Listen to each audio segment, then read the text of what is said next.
आजज़ी। सुल्तान महमूद गज़नवी एक मशहूर बादशाह था। अयाज़ उसका ख़ास खादिम था।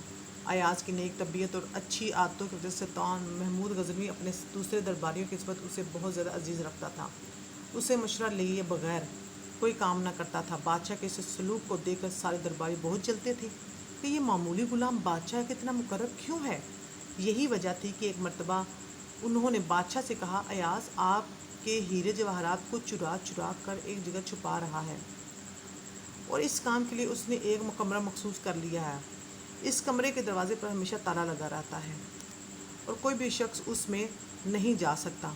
अयाज़ तनहा हर चंद रोज़ बाद इसमें जाता है और चुराए हुए कीमती जवाहरात वहाँ छुपाकर कमरे में ताला लगा देता है। दर हकीकत वो आपका ख़जाना खाली कर देना चाहता है। बादशाह को अपने दरबारियों की इस बात पर यकीन न आया, लेकिन फिर भी उनको मुतमिन करने के लिए उसने हुक्म दिया, सब के सब जाएं, उस कमरे का दरवाज़ा तोड़कर जो कुछ भी उसमें हो वो ले आएं।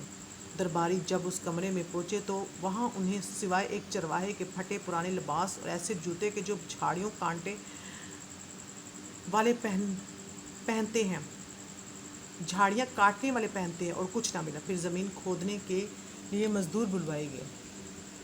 उन्होंने कमरे की सारी ज़मीन खोद डाली, लेकिन यहाँ भी उन्हें कुछ हासिल ना हुआ। फिर उन्होंने सारा माजरा बादशाह को बताया। बादशाह ने अयाज़ को बुलवाया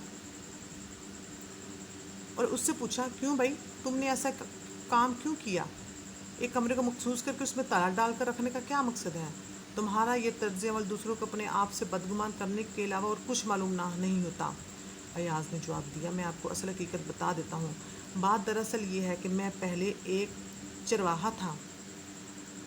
झाड़ियाँ और घास फूस काटना भी मेरा काम हुआ करता था। अब मैं बादशाह का वज़ीर बन गया हूँ। मैंने उस ज़माने का लिबास और जूता कमरे में महफूज कर रखा है। जब मैं अपना ये लिबास और जूता देखता हूँ तो अपने आप से कहता हूँ, अयाज़, तुम वही चरवाहे हो, ये तुम्हारा लिबास है और आज तुम ये दरबारी लिबास पहनकर अपनी पहली हैसियत को भूल मत जाना। कहीं ऐसा ना हो कि तुम गरूर और तकब्बुर का शिकार हो जाओ। सुल्तान महमूद गज़नवी अयाज़ की ये बात सुनकर पहले बहुत ज़्यादा खुश हुआ और उसके नज़दीक अयाज़ की कदर मंज़िलत और भी बढ़ गई। ये बात सुनकर सारे दरबारी शर्मिंदा होकर बगलें झांकने लगे।